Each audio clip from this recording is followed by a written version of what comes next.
ನಮಸ್ಕಾರ, welcome to Sonu special. ಇವತ್ತು ಬೇಕ್ರಿ ಸ್ಟೈಲಲ್ಲಿ ನಮಗೆ ಬೇಕ್ರಿನಲ್ಲಿ ಯಾವ ರೀತಿ ಸಿಗುತ್ತೋ ಅದೇ ರೀತಿಯಾಗಿ ಮಸಾಲೆ ಕಡಲೆ ಬೀಜನ ಮನೆಯಲ್ಲೇ ಯಾವ ರೀತಿ ಮಾಡ್ಕೊಳ್ಳೋದು ಅಂತ ನೋಡ್ಕೊಳ್ಳೋಣ.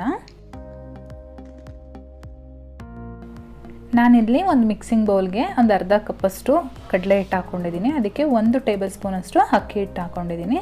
ಹಾಗೆ ಒಂದು ಅರ್ಧ ಟೇಬಲ್ ಸ್ಪೂನಷ್ಟು ಖಾರದ ಪುಡಿ ಕೂಡ ಹಾಕ್ಕೊಂಡಿದ್ದೀನಿ. ಜೊತೆಗೆ ಒಂದು ಅರ್ಧ ಟೀ ಸ್ಪೂನಷ್ಟು ಉಪ್ಪಿನ ಪುಡಿ ಹಾಕಿದ್ದೀನಿ.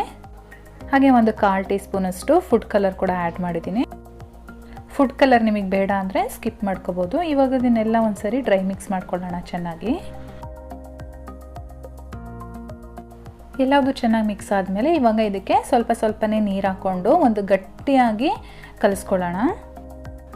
ನಾವು ಬಜ್ಜಿ ಬೋಂಡ ಎಲ್ಲ ಮಾಡೋಕ್ಕೆ ಒಂದು ಸ್ವಲ್ಪ ತೆಳುವಾಗಿ ಮಾಡ್ಕೋತೀವಲ್ವ, ಆ ರೀತಿ ಮಾಡ್ಕೋಬೇಡಿ. ನೋಡಿ, ಇಷ್ಟು ಗಟ್ಟಿಯಾಗಿರಬೇಕು. ಈ ರೀತಿಯಾಗಿದ್ದರೆ ಚೆನ್ನಾಗಿ ಕೋಟ್ ಆಗುತ್ತೆ ಕಡಲೆ ಬೀಜಕ್ಕೆ. ಇವಾಗ ಇದಕ್ಕೆ ನಾನು ಅರ್ಧ ಕಪ್ಪು ಗಟ್ಲೆ ಹಿಟ್ಟು ತೊಗೊಂಡಿದ್ನಲ್ಲ, ಅದೇ ಅರ್ಧ ಕಪ್ಪು ಕಡಲೆ ಬೀಜನ ತೊಗೊಂಡಿದ್ದೀನಿ. ಸೇಮ್ ಕ್ವಾಂಟಿಟಿಲಿ ಇರಬೇಕು ಎರಡೂ ಕೂಡ. ಅದನ್ನು ಅಷ್ಟೇ ಸ್ವಲ್ಪನೇ ಹಾಕ್ಕೊಂಡು ಈ ರೀತಿ ಮಿಕ್ಸ್ ಮಾಡ್ಕೊಳ್ಳಿ. ಚೆನ್ನಾಗಿ ಮಿಕ್ಸ್ ಆದಮೇಲೆ ಒಂದು ಅರ್ಧ ಗಂಟೆಗಳ ಕಾಲ ನೆನೆಲಿಕ್ಕೆ ಬಿಡಿ. ಅರ್ಧ ಗಂಟೆ ಆದಮೇಲೆ ತೋರಿಸ್ತಾ ಇದ್ದೀನಿ ನೋಡಿ, ಇನ್ನೂ ಸ್ವಲ್ಪ ಗಟ್ಟಿಯಾಗಿರುತ್ತೆ ಇದು. ಇವಾಗ ಇದನ್ನು ಮತ್ತೆ ಚೆನ್ನಾಗಿ ಇನ್ನೊಂದ್ಸರಿ ಮಿಕ್ಸ್ ಮಾಡಿಕೊಂಡು ನಾವು ಒಂದೊಂದೇ ಕಾಳನ್ನು ತೆಗೆದು ಎಣ್ಣೆಲಿ ಹಾಕಬೇಕಾಗತ್ತೆ. ಇವಾಗ ಎಣ್ಣೆನೂ ಕೂಡ ಕಾಯಕ್ಕಿಟ್ಟಿರಬೇಕು. ನೋಡಿ, ಈ ರೀತಿಯಾಗಿ ನಾವು ಹಾಕಬೇಕಾಗತ್ತೆ. ಇವಾಗ ನೋಡಿ, ಎಣ್ಣೆ ಕಾಯ್ದಿದೆ. ಇದರೊಳಗಡೆ ನಾನು ತೋರಿಸ್ತಾ ಇದ್ದೀನಲ್ಲ, ಈ ರೀತಿ ಒಂದೊಂದೇ ಹಾಕ್ಕೊಳ್ಳಿ. 4-5 ಒಟ್ಟಿಗೆ ಬೇಕಾದರೂ ಹಾಕೋಬೋದು. ನೀವು ಫ್ರೈ ಮಾಡಿ ತೆಗೆದಾದ್ಮೇಲೆ ಬಿಡಿಸ್ಕೊಂಡು ತಿನ್ಬೋದು.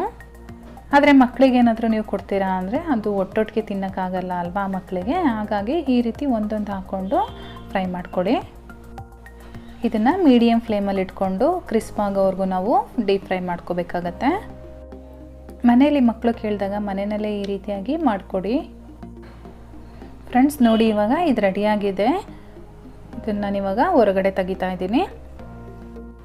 ಹೊರಗಡೆ ತೆಗೆದಾದ್ಮೇಲೆ ಒಂದು ಟಿಶ್ಯೂ ಪೇಪರೋ ಅಥವಾ ಕಿಚನ್ ಟವೆಲ್ಲೋ ಅದ್ರ ಮೇಲೆ ಹಾಕ್ಕೊಳ್ಳಿ. ಎಣ್ಣೆ ಎಲ್ಲ ಚೆನ್ನಾಗಿ ಹೀರ್ಕೊಳ್ಳುತ್ತೆ. ಅದು ತುಂಬ ಎಣ್ಣೆ ಥರ ಇದ್ದರೆ ನಮಗೆ ಮುಕ್ಕು ಹೊಡ್ದಂಗೆ ಆಗುತ್ತೆ, ತಿನ್ನೋಕ್ಕಾಗಲ್ಲ. ಅದಕ್ಕೋಸ್ಕರ ಕಡಲೆಕಾಯಿ ಬೀಜ ಎಲ್ಲ ಆಚೆ ತೆಗೆದಾದ್ಮೇಲೆ ಇವಾಗ ಅದೇ ಎಣ್ಣೆಗೆ ಸ್ವಲ್ಪ ಕರಿಬೇವಿನ ಸೊಪ್ಪು ಹಾಕ್ಕೊಂಡು ಫ್ರೈ ಮಾಡ್ಕೊಳ್ಳೋಣ.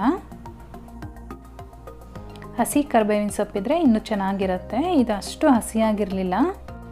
ಇವಾಗ ಇದನ್ನು ಅಷ್ಟೇ ತೆಗೆದುಬಿಟ್ಟು ಕಡಲೆಕಾಯಿ ಬೀಜದೊಳಗಡೆ ಹಾಕ್ಕೊಳ್ಳಿ. ಫ್ರೆಂಡ್ಸ್, ಇವಾಗ ರೆಡಿಯಾಗಿದೆ ಕ್ರಿಸ್ಪಿಯಾಗಿ ಮಸಾಲ ಕಡಲೆ ಬೀಜ. ಈ ರೆಸಿಪಿ ನಿಮಗೆಲ್ಲ ಇಷ್ಟ ಆಗಿದ್ರೆ ಲೈಕ್ ಮಾಡಿ, ಹಾಗೆ ಶೇರ್ ಮಾಡಿ, ಕಾಮೆಂಟ್ ಮಾಡಿ. ಇನ್ನೂ ನನ್ನ ಚಾನಲ್ನ ಸಬ್ಸ್ಕ್ರೈಬ್ ಮಾಡ್ಕೊಂಡಿಲ್ಲ ಅಂದರೆ ಈ ಕೂಡಲೇ ಸಬ್ಸ್ಕ್ರೈಬ್ ಮಾಡ್ಕೊಳ್ಳಿ.